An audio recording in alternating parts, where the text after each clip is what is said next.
Bonjour les enfants, c'est la Mora Rivka et aujourd'hui nous allons faire ensemble deux choses. Nous allons voir ensemble le vocabulaire de Shavuot, tous les mots de Shavuot et nous allons voir aussi quelles sont les coutumes de Shavuot. Les coutumes, c'est ce qu'on a l'habitude de faire, nous le peuple juif, pour la fête de Shavuot. On va commencer avec le vocabulaire. La Torah, on répète, Torah. Bravo! Dans la Torah, il y a 5 chumashim. À l'intérieur de cette Torah, nous pouvons l'ouvrir et regarder. Voilà la vraie Torah.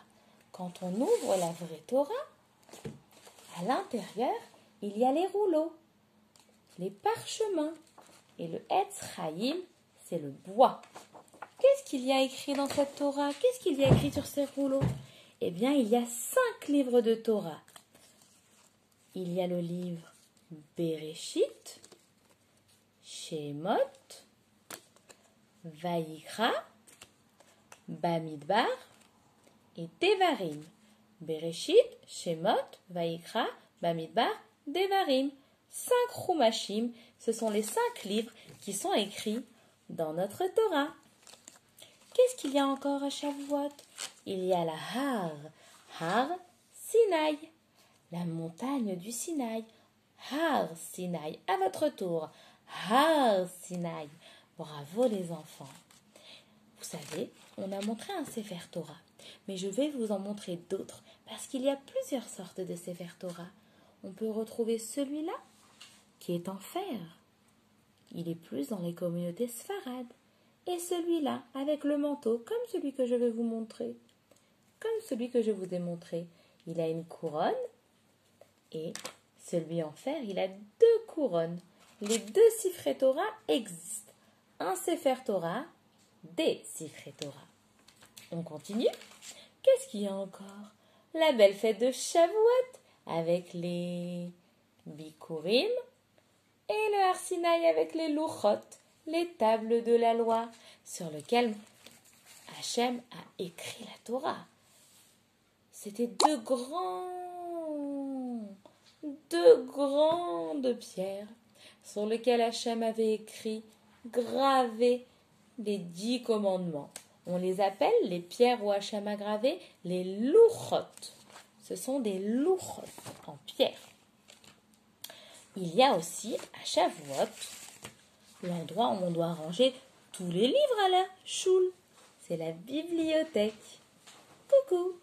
Dans la bibliothèque, on peut ranger les chumashim, les 5 livres de la Torah, le Sidour, le livre de prière. C'est important, une bibliothèque. À Shavuot, on a aussi l'habitude de manger beaucoup de laitage. Les laitages, c'est les aliments qu'on fait avec du lait. Le lait, le gâteau au fromage, le gruyère comme le fromage, le fromage à tartiner, le miel, on a l'habitude d'en manger aussi, et le beurre, parce que la Torah est blanche et belle comme le lait et douce comme le miel. Quand à Shavuot, Hachem nous a donné la Torah sur le Har Sinaï, il y avait des nuées tout en haut. Comment on dit des nuées, des nuages? Ce sont ananim, des nuages. Ananim, les nuages. Bravo les enfants, c'est exactement ça. Eh bien les enfants, qu'est-ce qu'on a l'habitude de faire à Shavuot? Je vais vous dire.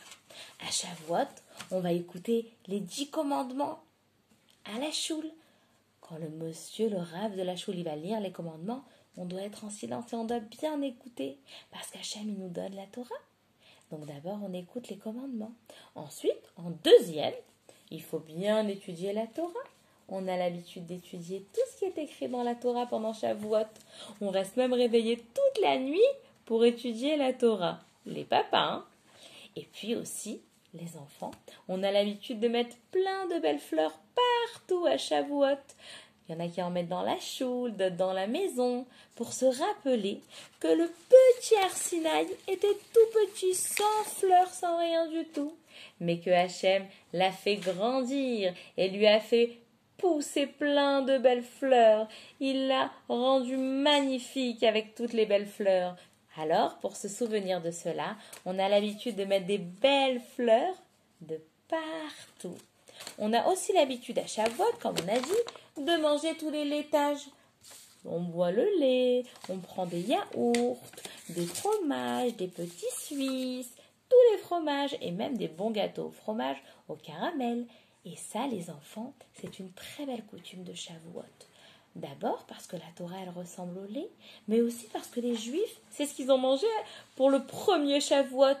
Ils ne savaient pas encore quel animal était cachère. Comment lui faire pour le rendre cachère à l'animal? Comment le faire? Alors, ils ont préféré faire plein de laitages, des aliments à base de lait, et comme ça, ils étaient sûrs de manger cachère. Et donc nous, on s'en souvient et on fait pareil. On étudie la Torah. On écoute les 10 commandements à la choule. On mange des laitages. On met des fleurs partout. Et une dernière chose, on a l'habitude de lire beaucoup de Téhilim et la Megillah, une Megillah spéciale, pas celle d'Esther. Non, la Megillah de Ruth. Les Téhilim, c'est les belles chansons du roi David. Et on les lit à Shavuot, parce que le roi David, c'est le jour de Shavuot que sa Neshama allait monter chez Hachem. Et aussi, on lit la Megillah de Ruth. Dans la Megillah de Ruth, on va apprendre plein de belles mitzvot qu'on avait l'habitude de faire pour Shavuot dans les champs. La Megillah de Ruth, on la racontera. C'est une grande tzadékette. Les enfants, j'espère que vous avez bien retenu tout le beau vocabulaire de Shavuot. Je vous souhaite un joyeux Shavuot.